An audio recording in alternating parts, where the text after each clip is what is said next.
Introduction, Shadows Beneath St. Louis, 1924. They said it was just another rain-slick October in the city, the kind where fog hugged the cobblestones and the Mississippi muttered secrets through the night. But in the lower levels of Union Station, beneath the gaslights and the echo of hissing brakes, something foreign and fragile was rolling into town under lock, key, and silence. Edward, Prince of Wales, heir to the British Empire, was in America. Officially, he was touring Chicago, charming headlines and shaking hands at the university. Unofficially, he was slipping into St. Louis on a sidetrack, escorted by shadows and housed by the local chapter of the Daughters of the British Empire, who hosted their tea parties with porcelain in the daylight and cleared rooms with pistols after dark. They called it a goodwill visit. I called it a powder keg. I was Patrick Scism, U.S. Navy Intelligence. Still wore the uniform when the case called for it, but this time I was in a suit and fedora. No medals, no orders, just a whispered assignment from Washington to keep the prince breathing and the press blind. The job? Simple. Keep His Royal Highness alive, keep the Nazis guessing, and keep the city quiet. The problem? Nothing in this town ever stays quiet for long. Not with foreign agents riding the trains out of Detroit, like Nazi operatives bribing dockhands for royal secrets, and a ledger in the prince's briefcase said to contain names that could crack open the post-war order. 3 knights, 1 prince, a city full of ears, and me with a snub-nosed .38 and just enough clout to get myself killed. Welcome to St. Louis. The crown came here in silence, and I was the only man standing in the way of the noise. The girl with a question and a name. December 31st, 1929, St. Louis. The last day of the year was gray, like the city was too tired to bother with color. I was in my office, feet on the desk, ashtray full, waiting for something that felt like trouble. It arrived in heels. She walked in without knocking, wrapped in a dark green coat, curls tucked under a cloche hat, eyes the kind that knew how to stare through silence. She didn't smile. I didn't ask her to. "You're Patrick Scism," she said. "That's what it says on the door," I replied, tipping my chair forward. "And you are?" "Sharon Portwood. I need to hire you." I gestured to the chair across from me. She didn't sit. "My brother's missing," she said. "His name was Jack Portwood. Maybe you knew him, Navy man, like you." That got my attention. I'd known Jack. Not well, not recently, but well enough. We'd both been stationed near Norfolk back before everything went to hell. Sharp guy, quiet, the kind who watched the room before he walked through it. "When did he go missing?" I asked. 3 days ago. He didn't come home. No note. No calls. Just gone. I nodded slowly, lit a cigarette, and leaned back. "You go to the police?" "They said men disappear all the time after Christmas, that he was probably drinking off the holiday. But Jack doesn't disappear. He files his taxes a week early. He folds his socks." I cracked a half smile. "Folding socks is suspicious now?" She didn't laugh. "He called me the night before, said he thought someone was following him, said something about a ledger. Then the line went dead." Ledger. That word again. "Do you know what kind of work he was doing?" I asked.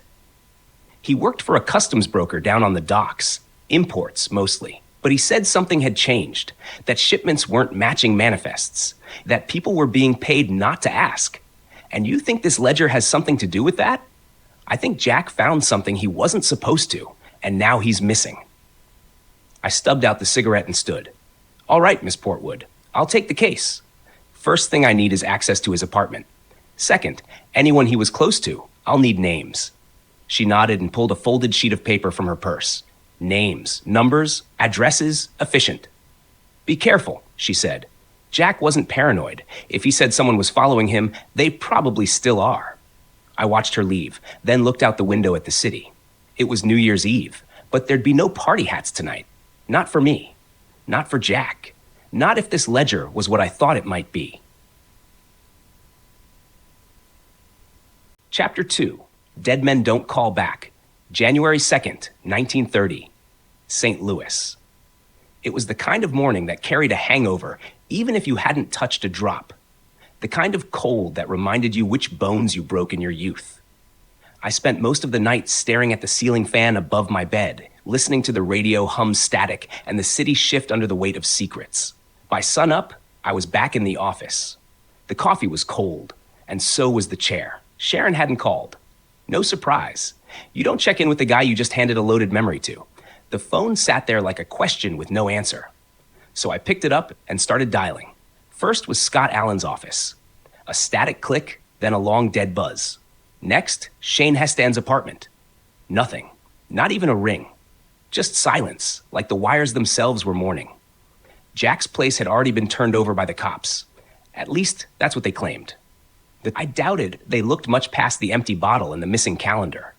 Jack kept everything dated and filed. The fact that his whole week had gone blank, that meant something. I lit a cigarette and stared at the smoke. It curled like a noose. By noon, the call came in. A patrolman down at the St. Louis waterfront had found something. Actually, 3 somethings. Pulled from the slow-moving current just south of the Eads Bridge. The uniforms were tight-lipped, but I knew the lingo. Unidentified males. No signs of struggle. Possible accident. But I didn't need a badge to read the truth.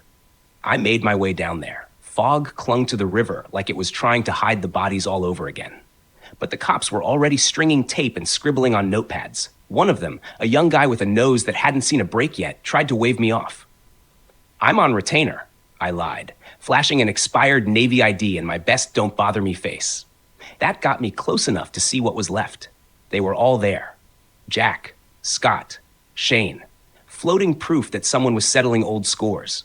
Each of them had bruises in all the wrong places.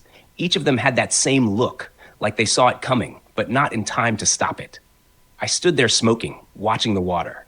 Something about the way the river moved made it feel like it was still whispering names. 3 men gone, 3 ghosts, and I was the only one left carrying the truth. Whatever happened back in 1924, someone hadn't forgotten, and they sure as hell weren't finished.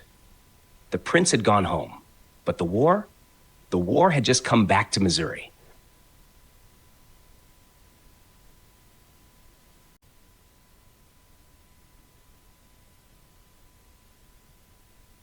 Welcome to Scism Detective Agency stories, where the fog is thick, the coffee's black, and danger is always a step behind. Step into the smoke-filled alleys and shadowed train yards of 1920s America, where every case begins with a whisper and ends with a bang. This channel brings you original noir audio dramas, serialized mystery stories, and voice-over narratives steeped in grit, espionage, and betrayal. Follow former United States Navy intelligence officer Patrick Scism as he uncovers dark secrets in the heartland of the American Empire. Whether you're here for old-school detective tales or period-accurate historical thrillers, you're in the right place. Like what you hear? Hit like, tap subscribe, and ring the notification bell so you never miss a case file.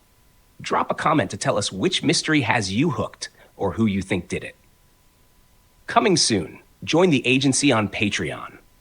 Want more stories, exclusive case files, behind-the-scenes content, and early access to new episodes? Our Patreon page is launching soon. Help support independent storytelling and get inducted into the inner circle. The cases are open. The city never sleeps. And you're on the list. Welcome to the Scism Detective Agency.